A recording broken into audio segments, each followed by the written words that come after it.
Hey guys, it's Tinker. Hey, if you're like me and you need to get up every now and then, you need to do some exercises. Well, I built this little routine timer for quick workouts, and it's built with a small LED panel and a TFT touchscreen. The routines are programmable for the number of routines, the time for each, and for those much needed rest periods.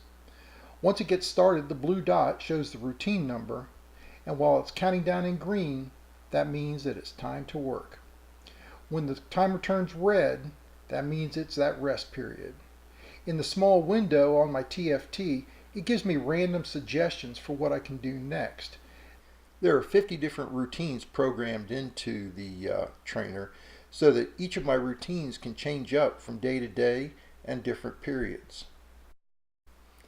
As a late note, you'll notice that I've also used parchment paper on my LEDs to diffuse them. But you can use anything, cheesecloth, wax paper. I think they'll all work just fine, but it's really something that you need to be able to read the LEDs.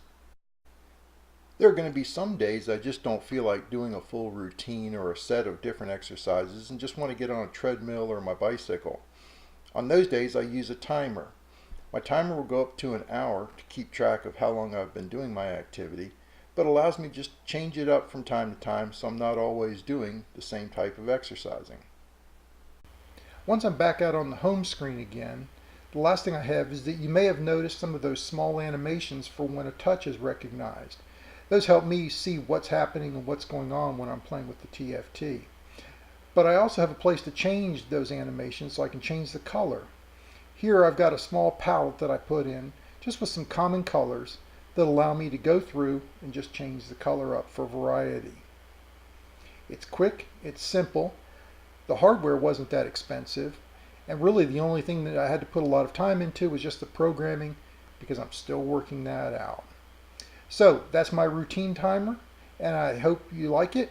Thanks for watching, and for more, check out my instructables page and just do a search for Tinker 17.